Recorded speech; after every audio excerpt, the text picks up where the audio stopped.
પાવડાથી પુસ્તક સુધી. સારંગપુરથી સ્વામીશ્રી શ્રી હરિજયંતીના ઉત્સવ નિમિત્તે અમદાવાદ પધારેલા. આ ઉત્સવના બીજા જ દિવસથી વાસણા બોરસદમાં હરિલીલા કલ્પતરુની પારાયણનો પ્રારંભ થતો હતો. તેથી સ્વામીશ્રી ત્યાં પહોંચ્યા. અહીંની પારાયણની સાથે સાથે બોચાસણમાં ચૈત્રી પૂનમના સમયાની પણ પૂર્વ તૈયારી કરવા લાગ્યા. ઉત્સવોમાં આવનારા સૌની વ્યવસ્થા સચવાય તે માટે સ્વામીશ્રી હંમેશા જાગ્રત રહેતા. તેથી ઉત્સવના 1-2 દિવસ પહેલાં જે તે સ્થળે પહોંચી જતા અને સ્થાનિક વ્યવસ્થાપકો પાસેથી આયોજન સમજી લેતા. તેમાં ક્ષતિ હોય તો પોતાના અનુભવની આંખથી સુધારતા અને આયોજનને સર્વાંગ સુંદર બનાવતા. આવો વધુ એક સમયો તારીખ 26/4ના રોજ બોચાસણમાં સંપન્ન થયો. વિદ્યાનગરમાં નિર્માણાધીન છાત્રાલયનો ખાતવિધિ તારીખ 27/4ની સવારે 10:30 વાગ્યે યોજાયો હતો. આ પ્રસંગે વિદ્યાનગરના સ્થાપક ભાઈકાકા, સરદાર પટેલ યુનિવર્સિટીના ઉપકુલપતિ ઈશ્વરભાઈ પટેલ સહિત અનેક નામાંકિત મહાનુભાવો ઉપસ્થિત રહેલા. ખાત મુહૂર્ત બાદ છાત્રાલયના પાયા ગાળવા માટે 7 દિવસની શ્રમ શિબિર રાખવામાં આવેલી. તેમાં મુંબઈ, ભરૂચ, સુરત, વડોદરા, સોખડા, અમદાવાદ, સૌરાષ્ટ્ર વગેરે 16 પ્રાંતો શહેરોના 500 યુવાનો તથા મુંબઈથી આવેલા સંતો સામેલ થયેલા. તારીખ 1/5ના રોજ વિદ્યાનગરથી નીકળીને સ્વામીશ્રી વરતાલ, સાંકરદા, અટલાદરા થઈ વાસણા કોતરિયા પધાર્યા હતા. અહીં તારીખ 3/5ના રોજ તેઓએ સત્સંગી જીવનના 3જા પ્રકરણની કથાનો આરંભ કર્યો. 2 દિવસ પહેલા વિદ્યાનગરના શ્રમ યજ્ઞમાં હાથમાં પાવડો લઈને તગારું ભરતા સ્વામીશ્રી આજે એ જ હાથમાં પુસ્તકનું પાનું પકડી જ્ઞાન ગંગા રેલાવવા લાગેલા. પાવડાથી લઈને પુસ્તક સુધીની ક્રિયાઓમાં સરળતાથી જોડાઈ શકે તેવા એક કર્મવીર હતા. હાથમાં પાવડો હોય કે પુસ્તક, બંનેમાં તેઓ દર્શનીય લાગતા. તારીખ 7/5ના રોજ પારાયણની પૂર્ણાહુતિ બાદ સ્વામીશ્રી 6 દિવસ સુધી કર્ણાવતીમાં કથાલાભ આપીને તારીખ 14/5ના રોજ મુંબઈ પહોંચ્યા હતા. સ્વામીશ્રીના પક્ષમાં યોગીજી મહારાજ મુંબઈના પવઈ વિસ્તારમાં ચંદ્રભાન શર્મા નામના સદગૃહસ્થ મંદિર માટે ભૂમિદાન કરવાના હતા. તે નિમિત્તે એ ભૂમિ પર પારાયણ અને યજ્ઞ થાય તેવી તેઓની ઈચ્છા હતી. તેથી કથાયજ્ઞ અને મહાયજ્ઞ બંને સાથે શરૂ થયા. સ્વામીશ્રીએ પારાયણનો પ્રારંભ કર્યો અને યજ્ઞના મંત્રહોમ માટે મંદિરથી સંતો ક્રમાનુસાર આવતા. પારાયણના પ્રથમ જ દિવસે શાસ્ત્રીજી મહારાજની અંતર્ધાન તિથિ હતી.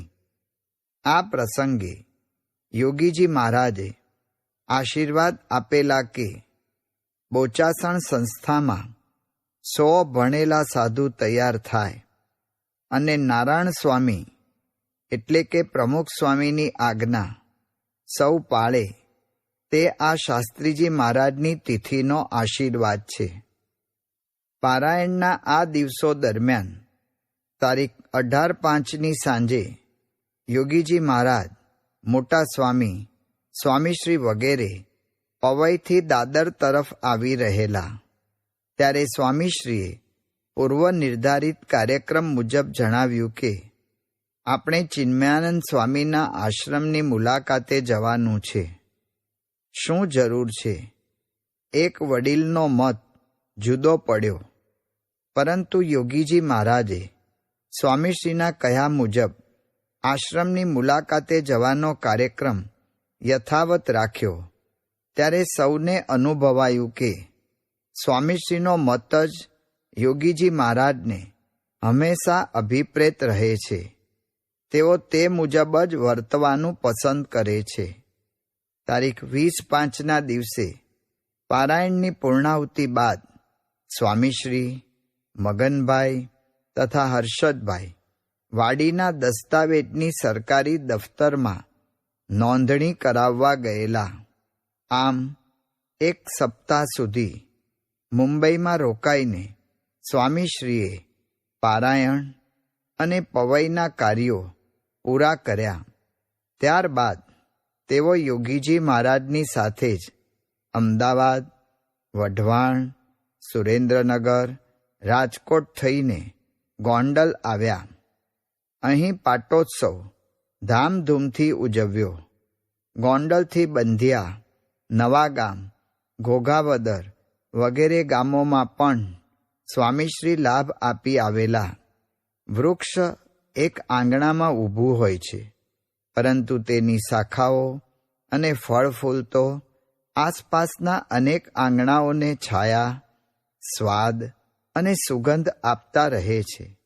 તે જ રીતે સ્વામીશ્રી એક મંદિરમાં રોકાઈને પણ તેની આસપાસ વસેલા વિકસેલા સત્સંગને પોષણ આપતા રહેતા. ગોંડલના મુકામ દરમિયાન જ દેશના વડાપ્રધાન જવાહરલાલ નહેરુના અવસાનના સમાચાર આવ્યા. તેથી તેઓના આત્માની શાંતિ માટે યોગીજી મહારાજે સ્વામીશ્રી પાસે હરિલીલા કલ્પતરુની પારાયણનો પ્રારંભ કરાવ્યો. આ પારાયણ યોગીજી મહારાજની 73મી જન્મજયંતિના દિવસે જ તારીખ 7/6ના રોજ પૂર્ણ થઈ. ગોંડલમાં પારાયણની પૂર્ણાહુતિનો મંત્ર હજી તો સ્વામીશ્રીએ પૂરો કર્યો કે ત્યાં જ તેઓને માણાવદરમાં મંગલાચરણ લલકારવાનો વખત આવી ગયો. આ ગામમાં મૂર્તિ પ્રતિષ્ઠા નિમિત્તે પારાયણનું પણ આયોજન હતું અને પારાયણ આવે એટલે સ્વામીશ્રી પણ યાદ આવ્યા વિના કેમ રહે?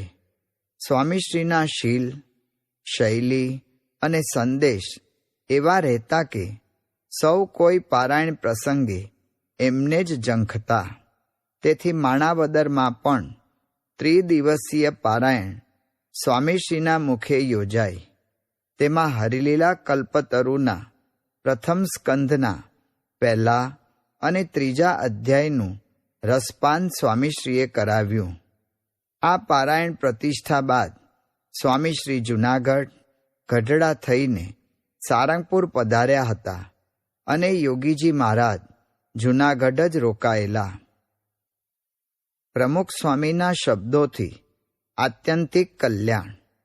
જૂનાગઢમાં એક દિવસ યોગીજી મહારાજ આપમેળે જ સંતો યુવકોને કહેવા લાગ્યા કે આપણે તો શાસ્ત્રીજી મહારાજના પ્રતાપે સતયુગ વર્તે છે. અહીં સમયો થયો તે બ્રહ્મયજ્ઞ. આ પ્રમુખ સ્વામીના શબ્દો જેના કાને પડ્યા તે બધાનું આત્યંતિક કલ્યાણ થઈ ગયું. આ સાધુ નાના છે એમ માનવું નહીં. શાસ્ત્રીજી મહારાજ ગયા જ નથી. આ પ્રમુખ સ્વામી એમનું સાક્ષાત સ્વરૂપ છે એમ મનાય તો કામ થઈ જાય. નારાયણ સ્વામીને શાસ્ત્રીજી મહારાજે પોતે જ પોતાના સ્થાને નિમ્યા અને પ્રમુખ બનાવ્યા. આગળ તો પ્રમુખ સ્વામીને મળવાનું કઠણ થઈ પડશે. એમના દ્વારા મહારાજ મોટા મોટા કાર્યો કરશે. જગતમાં અક્ષર પુરુષોત્તમ બોચાસણ સંસ્થાનો ડંકો વાગશે. આમ યોગીજી મહારાજના મુખેથી અનાયાસે જ ભવિષ્યની ભીતરમાં છુપાયેલા રહસ્યોનું ઉદ્ઘાટન થઈ રહ્યું. સ્વામીશ્રીના નેતૃત્વમાં આવનારા BAPSના સુવર્ણયુગની આલબેલ યોગીજી મહારાજે આજે જાણે પોકારી દીધેલી. તે સાંભળીને સૌ પોતાને મળેલા સ્વામીશ્રીના લાભથી કૃતાર્થતા અનુભવી રહ્યા. વળાંક આપવાની અલૌકિક રીત. સ્વામીશ્રી જ્યારે સારંગપુર પધાર્યા ત્યારે તેઓને અહીં એક નવીન કોયડો ઉકેલવાનો આવ્યો. અત્રે મંદિરમાં રહેતા એક સેવકને પ્રસંગોપાત મનદુઃખ થયું હશે, તેથી તેઓ અનશન વ્રત લઈને બેસી ગયેલા. સામેની વ્યક્તિની શાન ઠેકાણે લાવવા તેઓ આ રીતે રીસાયેલા.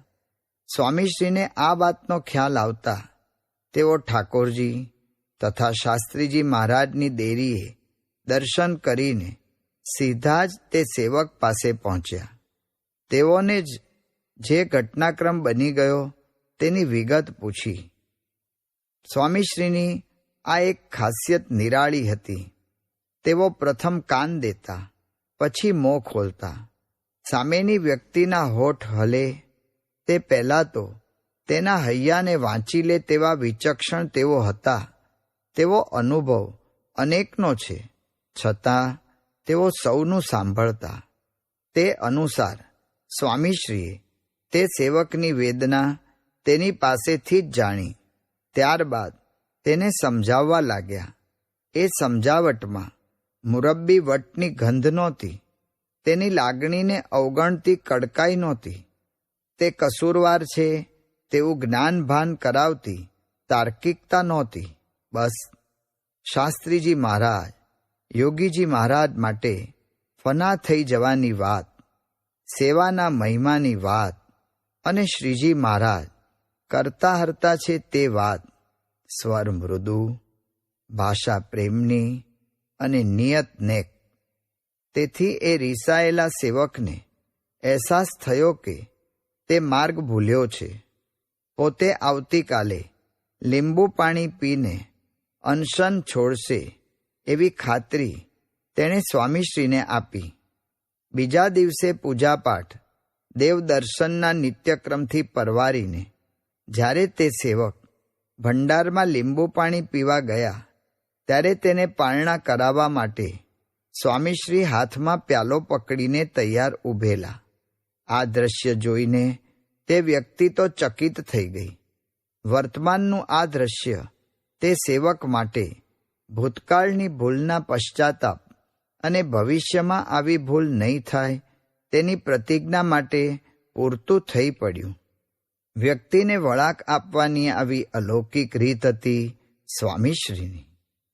તારીખ 25/6 રોજ પરોઢિયે 4:30 સવારના 8:30 સુધી ચંદ્રગ્રહણ હતું. સ્વામીશ્રીએ મંદિરના સૌ સંતો અને હરિભક્તો સાથે ભજન કીર્તન કથા વાર્તા કરીને આ સમયો ઉજવ્યો.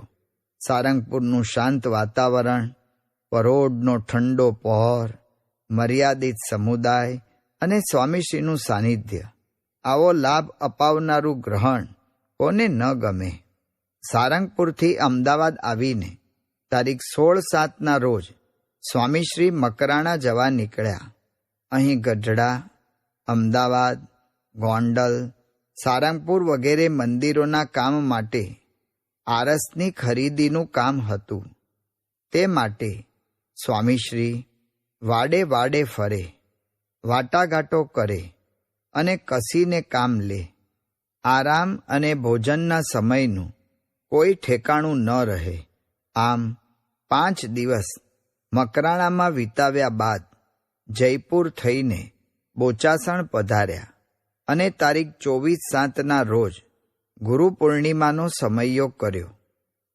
સમૈયાના બીજા જ દિવસે સ્વામીશ્રી બોચાસણથી નીકળી પાડગોલ, મેળાવ, વિદ્યાનગર, આણંદ, ઠાસરા, ડાકોર, નડિયાદ, દભાણ થઈને તારીખ 26/7 દિવસે અમદાવાદ આવી પહોંચ્યા. એક દિવસમાં અઠવાડિયાનું કામ કાઢી નાખવું હોય એટલી ત્વરાથી સ્વામીશ્રી કાર્યક્રમો ગોઠવતા. અમદાવાદમાં યોગીજી મહારાજના દર્શને ઘણા રાજકીય મહાનુભાવો આવેલા. તે સૌને સ્વામીશ્રી પણ મળ્યા. સાથે સાથે સંસ્થાકીય કાર્યોને ગતિ અને દિશા આપી તેઓ જેતલપુર, વરતાલમાં દર્શન કરીને વિદ્યાનગર પધાર્યા. અહીં શાસ્ત્રીજી મહારાજની મૂર્તિ તૈયાર થઈ રહેલી. તેનું મોડેલ સ્વામીશ્રી તથા મુંબઈથી આવેલ મહંત સ્વામી ઈશ્વરચરણ સ્વામી વગેરેએ જોયું.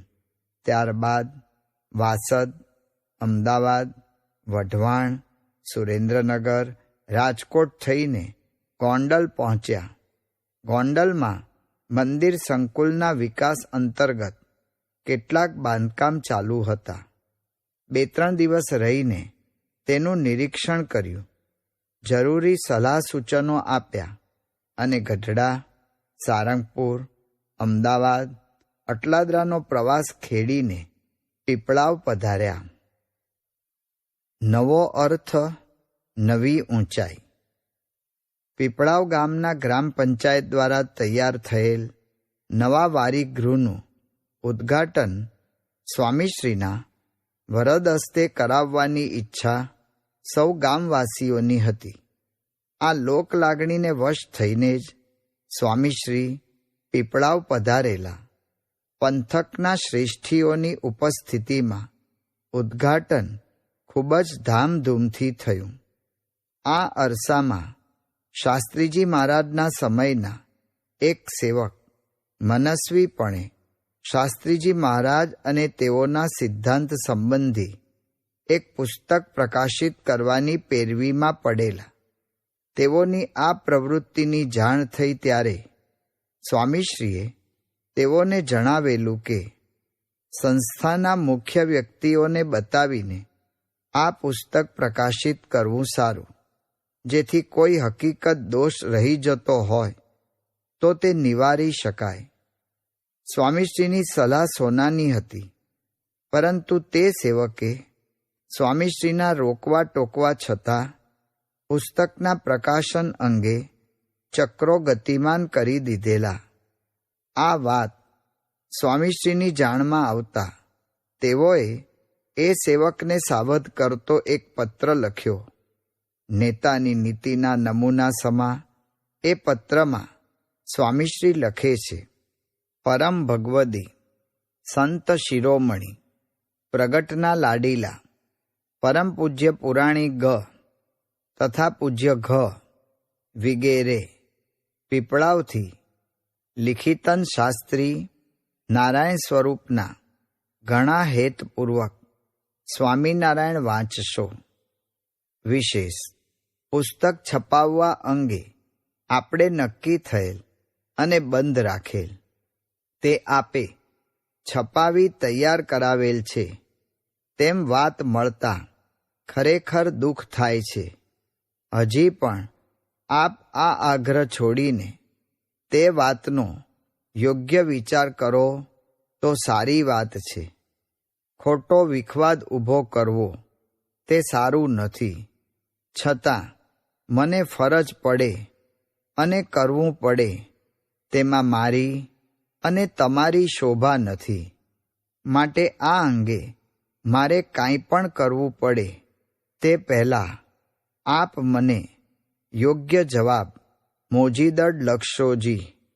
શાસ્ત્રી મહારાજના ગુણગાન થાય ને ગવાય તેમાં મને દુઃખ કે મુશ્કેલી નથી, અને મારો દુરાગ્રહ ન હોય, ન સદે તેમ નથી, પણ સહકારથી અને મુખ્ય વ્યક્તિઓની સંમતિ મેળવી કરો તે જ મારો આશય છે. તો યોગ્ય જવાબ લખશો. તમામ હરિભક્તોને જય સ્વામિનારાયણ કહેશો. સ્વામીશ્રીના આ પત્રમાં કોમળતા અને કડકાઈ બંને ડોકાય છે. નેતાએ એટલા કડવા પણ નથી થવાનું હોતું કે લોકો તેને થૂંકી નાખે, અને એટલા મીઠા પણ નથી થવાનું હોતું કે લોકો તેને ચાવી જાય. સ્વામીશ્રી આ સંતુલન જાળવીને કાર્ય કરતા. નેતાની આ નીતિ હર કોઈ આગેવાને સ્વામીશ્રીમાંથી શીખવા જેવી છે. અહીં સ્વામીશ્રીના સાધુતાસભર વ્યવહારની ઝાંખી કરાવે તેવી એક રસપ્રદ વાત એ પણ પ્રકાશિત થાય છે કે જે સેવકને સ્વામીશ્રી અહીં પગલાં લેવાની ફરજ પડશે તેમ જણાવી રહ્યા છે, તે સેવક દ્વારા જ સ્વામીશ્રી પર વિષ પ્રયોગ કરીને તેઓનું અસ્તિત્વ મિટાવી દેવાનો પ્રયાસ થયેલો. પરંતુ તે વખતે સ્વામીશ્રીએ તેઓને આવી કોઈ ચીમકી આપી નહોતી.